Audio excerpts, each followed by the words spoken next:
नमस्कार बंधुगण समस्त प्रभु जीशुख्रीष्ण मधुमय नाम मोर आंतरिक नमस्कार।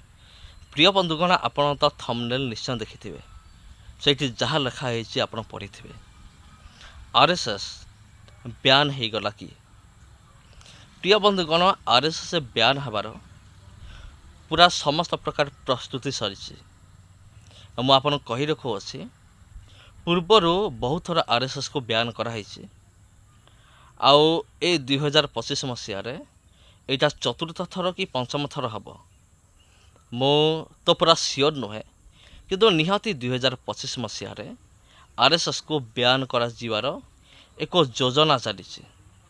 तेबे प्रिय बंधुगण आपण कौन चाहते आरएसएस ब्यान हो कि न हो? जदि आपण ए प्रश्न मत करेंगे मु तो कहि आरएसएस निहाती ब्यान हवा दरकार। ए भारत वर्ष रे केवल भारत वर्ष नुहे पूरा दुनिया रे आरएसएस ब्यान हवा दरकार। आरएसएस पूरा बंद हवा दरकार।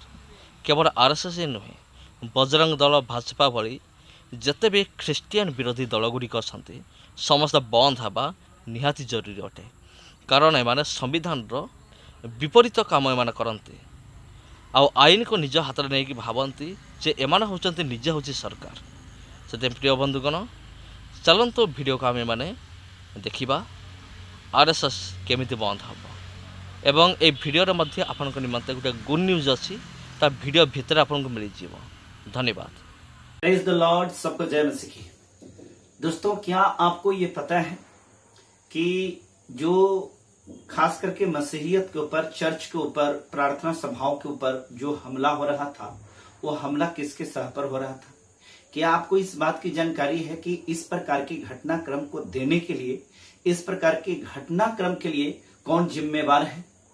शायद आपके बीच में एक बहुत ही बड़ा षड्यंत्र का एक योजना बनाया जा रहा था और षड्यंत्रकारी तरीके से किस प्रकार से हमला ये मसीहियों के ऊपर हो रहा था, मुझे लगता है कि शायद इसकी जानकारी शायद ही आप लोगों को हुआ होगा।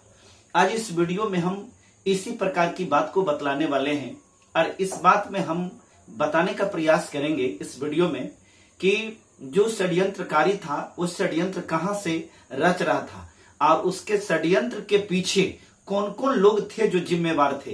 क्या इसके पीछे सत्ता भी था? क्या इसके पीछे VHP जिसको विश्व हिंदू परिषद बोलते हैं, क्या उसका भी योगदान था? या फिर इसके पीछे और कौन कौन से लोग ऐसे थे जिनकी ये साजिश रही है?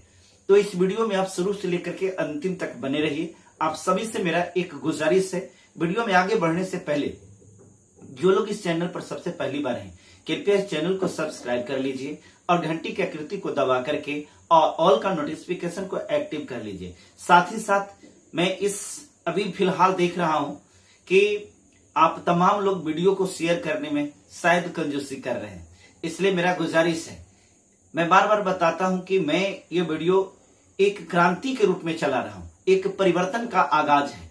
मुझे इस बात को कहने में बहुत खुशी हो रही है कि हमारे वीडियो का बहुत जगहों पर प्रभाव पड़ा है। बहुत सारे लोगों का कमेंट्स आता है, बहुत सारे लोगों का एप्रिसिएशन कॉल आता है जिसमें बताते हैं कि किस प्रकार से हमारे वीडियो से मोटिवेट होकर के और जो उनका हौसला टूट रहा था किस प्रकार से वो अपने आप को संभाल करके और अपने हौसला और हिम्मत के साथ किस प्रकार से परमेश्वर की सेवकाई में आगे बढ़ रहे हैं। तो दोस्तों आप सभी को एक बार फिर से हम जय मसीह कहते हैं और प्रेज द लॉर्ड कहते हैं। आइए अब हम मुद्दे की बात करते हैं, लेकिन इस मुद्दे की बात को शुरू करने से पहले एक और सूचना है। ये हमारा जो पहले जो व्हाट्सएप का जो ग्रुप था जिसमें मैं व्हाट्सएप चला रहा था, जो नंबर आपको दिया हुआ है, तो वो नंबर को व्हाट्सएप के द्वारा मेरा बैन कर दिया गया है, जिसके वजह से 9091 जिसके लास्ट में है वो उस पर व्हाट्सएप नहीं आ रहे हैं, अब वो काम नहीं कर रहा है। इसलिए मैंने सेकंड वाला व्हाट्सएप का नंबर दे दिया है। देश दुनिया के कहीं से भी किसी प्रकार से परसिक्यूशन, मसीहियों के ऊपर शताव का वीडियो अगर आपके पास है या किसी भी प्रकार की खबर है तो आप हमें उस वीडियो पर जरूर अपने वीडियो को भेजिए, आप अपनी समस्या को भेजिए, हम निश्चित तौर पर उसके समाधान के बारे में आपसे वार्ता करेंगे। और अगर किन्हीं का कोई प्रे रिक्वेस्ट है तो जरूर लिखिएगा। आइए अब हम बताते हैं, जैसा कि आप सभी को जानकारी होगा कि बीजेपी की जो फैक्ट्री है वो आरएसएस है।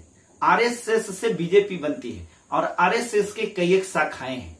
आरएसएस के शाखा का ही ये विश्व हिंदू परिषद है, उसी का एक अंग है। और वही विश्व हिंदू परिषद के द्वारा बजरंग दल का गठन किया गया था। बजरंग दल के गठन का एक उद्देश्य अलग था, जिसमें अपने धर्मों की रक्षा करना, उसके जो भी आयोजन है उन आयोजनों में चढ़ बढ़ के हिस्सा लेना, उसकी सफलता के लिए कार्य करना। तो प्रत्येक लोगों को अपने धर्म की रक्षा करने का अधिकार है, परंतु किस प्रकार से विगत दिनों में आप देख रहे हैं कि बजरंग दल और आरएसएस के अन्य जो शाखाएं हैं वो किस प्रकार से देश में कोहराम मचाना शुरू किया, संवैधानिक संस्थाओं को कुचलना शुरू किया और किस प्रकार से मनमर्जी काम करना शुरू किया। तो उसका खामियाजा आज भुगतने के लिए मिल रहा है। आप सभी को यह मालूम है कि आरएसएस नफरत का एजेंडा चलाने में पूरी तरह से सफल रहा है अपने देश में। आरएसएस के बारे में हम आपको और जानकारी दे दें। आरएसएस के बारे में प्रधानमंत्री नरेंद्र मोदी लाल किले से बोला था कि दुनिया के सबसे बड़ा एनजीओ है, जबकि हकीकत है क्या कि ये दुनिया की सबसे बड़ा एनजीओ तो छोड़ दीजिए, भारत में ही ये रजिस्टर्ड एनजीओ नहीं है, इसकी रजिस्ट्रेशन भी भारत में कहीं नहीं है।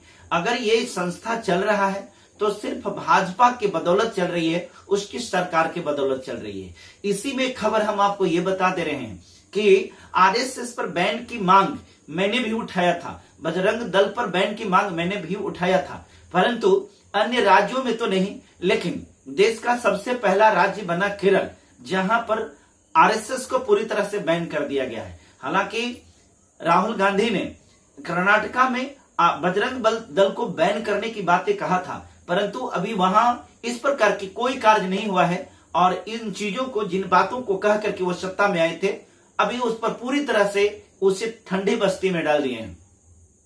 इस बात को स्पष्ट तौर पर जान लीजिए कि हम मसीही भाइयों के ऊपर, हम क्रिश्चियनिटी के ऊपर, हमारे विचारधारा के ऊपर, हमारे चर्चेस के ऊपर अगर कोई हमला कराने के लिए मुख्य रूप से जिम्मेवार था तो वो जिम्मेवार विश्व हिंदू परिषद, आरएसएस और बजरंग दल ही था। आज जब बहुत सारे संगठनों का विरोध शुरू हुआ तो सरकार की जब किरकिरी हुई तो इन लोगों ने अपने स्तर से किस प्रकार से अब देख रहे हैं कि किस प्रकार से इनके लोग पता नहीं किस बिल में जाकर के अब घुस गए हैं। अब इनकी हिम्मत और औकात ये नहीं हो रही है। मेरे दोस्तों, जब तक आप सोए रहेंगे, जब तक आप भागते रहेंगे, डरते रहेंगे, ये डराते रहेंगे। इसलिए निकलिए डर भय की आत्मा से और अपने आप को संभालिए, अपने आप को स्थापित कीजिए, खड़ा कीजिए। बहुत बहुत धन्यवाद। इस वीडियो में इतना ही। फिर हम मिलते हैं अगले वीडियो में एक नए खबरों के साथ, जिस खबर में हम आपको बताएंगे देश में मसीहियों के साथ ज्वलंत मुद्दा क्या है, मसीहियों का संरक्षण देने वाला कौन है। इन्हीं तमाम बिंदुओं के साथ फिर से हम हाजिर होंगे। तब तक इस वीडियो में सबको जय मसीह।